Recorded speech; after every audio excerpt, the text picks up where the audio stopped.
Après, il a dit, voilà, Obenga me ramasse comme s'il ne me connaissait pas. Tu vois? Et sa femme lui a dit, mais ce n'est plus les singes dans la forêt.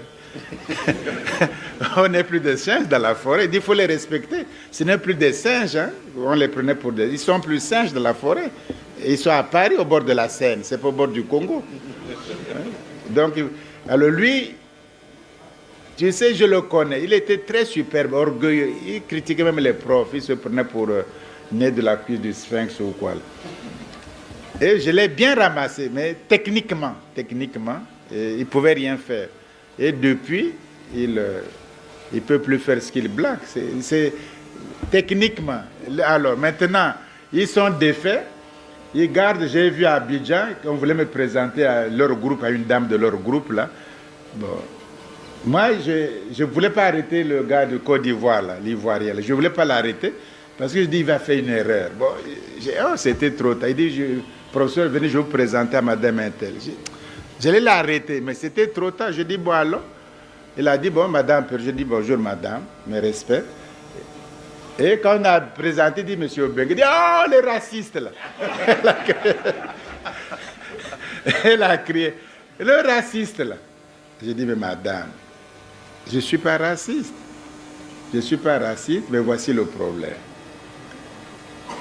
C'est que les problèmes africains, dans la mesure du possible, on les défendra sans aucun compromis, d'aucune sorte. Et si vous appelez ça raciste, fanatisme, c'est votre vocabulaire. Mais je ne pourrai jamais faire un compromis. D'autant plus que vous, les africanistes, hein, vous parlez des choses dont vous ignorez. Dans votre groupe, là, il n'y a aucun égyptologue. Il n'y a aucun paléontologue. Il n'y a rien. Pourquoi vous toujours prenez les gens pour dire, mais oui, vous êtes raciste. Je dis, bon, prenez comme vous voulez. Vous êtes ici venu expliquer les royaumes à Caen, c'est-à-dire les royaumes des Baoulés, là. Les royaumes à Caen. Moi, je me préfère lire les livres écrits par les Ivoiriens. Il y a des historiens parmi eux, que de lire vos chiffons-là, de trucs-là. Je dis, oui, mais Obenga, non seulement il est raciste, mais il est impoli. J'ai dit, mais impoli, c'est moins fort que raciste. Puisque je suis déjà raciste, je peux être impoli. Impoli, c'est moins fort. Puisque, j'ai dit non. Après, j'ai dit, bon, venez, on mange à table, on va décider. J'ai dit, non, je ne... C'est bizarre, hein? Tu vois bien qu'ils ont tort, ils ne sont pas sereins, ils ont tort. Donc, voilà, l'Égypte antique, les pharaons, l'Égypte antique, et aujourd'hui, au moment où nous parlons, nous avons une revue qui existe depuis 1992, qui s'appelle Ankh. Vous pouvez regarder online. Il y a une revue. Tous les égyptologues africains, ils écrivent. On a créé un centre d'enseignement d'égyptologie à Paris. Aujourd'hui, c'est un Burkinabé qui prend la langue en charge. L'enfant de Cheikh Anta Diop est là. On a des physiciens nucléaires. L'enfant de Cheikh Anta Diop. On a des mathématiciens. Fouguin, c'est un Camerounais.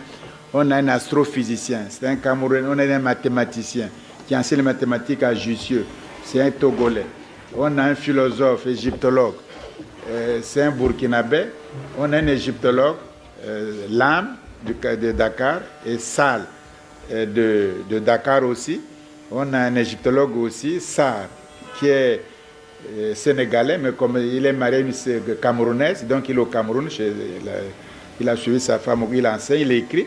Donc il y a une équipe. Il y a une équipe qui travaille, qui est dynamique. Alors, il faut relancer l'équipe de Kinshasa, que Monseigneur Djibangu voulait lancer effectivement sur le conseil de Cheikh Anta Diop. Moi, j'ai formé les premiers égyptologues noirs américains, techniquement, avec doctorat. C'est moi qui les ai formés. Avant, ils ne savaient pas. Ils faisaient l'émotion comme ça, nigro, mais j'ai formé techniquement. Et il est devenu membre de la Société des égyptologues américains. Donc, il est le seul noir là-bas. Et on lui dit, mais habituellement, on connaît le cursus des gens, mais toi, tu as appris ça où? Parce que c'est quand même étonnant. On a vu, on ne connaît pas ton cursus, mais tu connais comme nous, mais tu as appris ça où? Il a dit, mais j'ai appris avec le professeur Obenga. Il dit, oh, yes. Lui, là, on le connaît, yes. Il vit encore, dit oui, il est encore un peu solide. J'ai dit, ils peuvent attendre. Hein. C'est pas demain. On a des docteurs africains maintenant. Ils peuvent voir nos cœurs, ils peuvent voir nos artères. Et tout. On tient encore le coup.